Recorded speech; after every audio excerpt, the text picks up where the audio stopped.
Identity छोड़ी, अपनी धार्मिक पहचान छोड़ी, उनको अनुसूचित जनजाति से बाहर करके सामान्य वर्ग या ओबीसी में डाल दिया।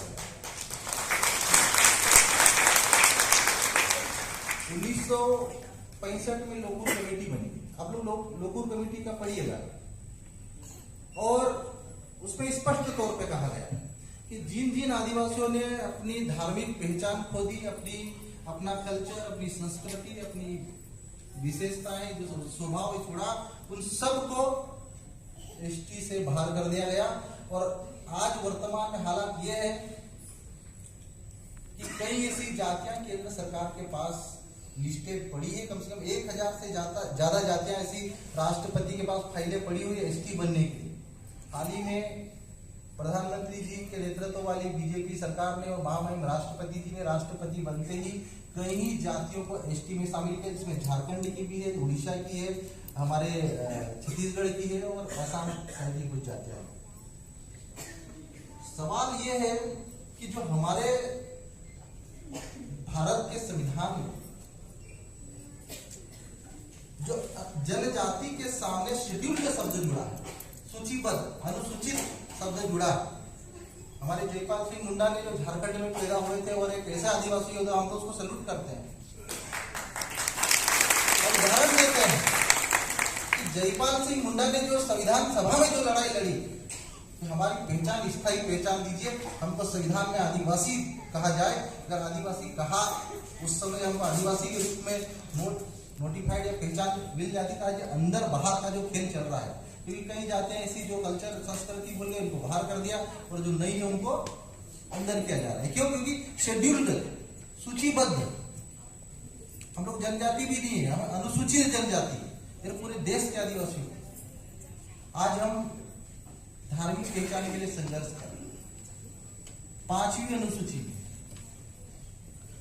अनुसूची के भीतर ये व्यवस्था दी गई है कि आदिवासी समाज अपने धार्मिक रीति रिवाजों को संरक्षण करने के लिए स्वतंत्र है। जैसे कि संविधान सभा में हम लोग यहाँ बैठे हुए हैं तो जयपाल सिंह मुंडा ने कहा था, आप लोग आदिवासियों को लोकतंत्र नहीं सिखा सकते हैं, बल्कि समानता सा अस्तित्व उनसे ही सीखना होगा। और जो बाबा कार्तिक उरांव ने कहा था कि अगर आदिवासी को जीवित रखना है तो भाषा, संस्कृति, परंपरा, सरना धर्म को जीवित रखना पड़ेगा। और देखे होंगे आजकल हमारे विधायक सांसद रहते हैं लेकिन सब आवाज नहीं उठाते हैं, गूंगे बहरे हो जाते हैं। लेकिन बाबा कार्तिक उरांव ऐसे महामानव थे जिन्होंने सत्ता में रहते हुए और किसी ने धर्म का विरोध किया, वो बाबा कार्तिक उरांव थे। आजादी आदिवासी समाज हम लोग गर्व से सम्मान करते हैं तो बाबा कार्तिक उरांव का बहुत बड़ा योगदान रहा है, उसे हमें भूलना नहीं है।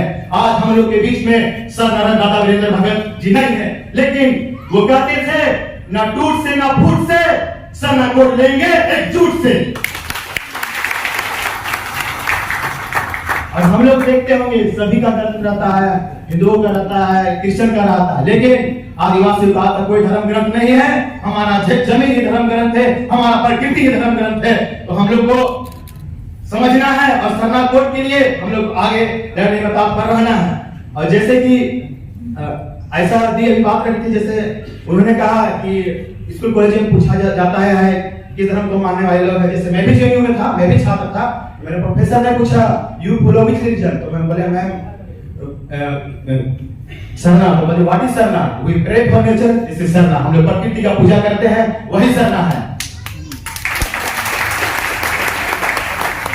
और इस संविधान सभा में शामिल हुए उनको भी आगे की लड़ाई, आज हम लोग संविधान सभा में बैठे हैं और आने वाले टाइम में हम कहेंगे कि हम लोग को रांची में तो हम लोग का फरवरी में जो रखा गया है, लेकिन आने वाला टाइम हम लोग को रामलीला मैदान में करना है, ताकि सरकार को संदेश देना चाहिए कि झारखंड का नहीं है ये मांग। आज हम देख रहे होंगे लोग बंगाल से भी आए हैं, लोग उत्तर प्रदेश से भी आए हैं, लोग छत्तीसगढ़ से भी आए हैं, लोग उड़ीसा से भी आए हैं।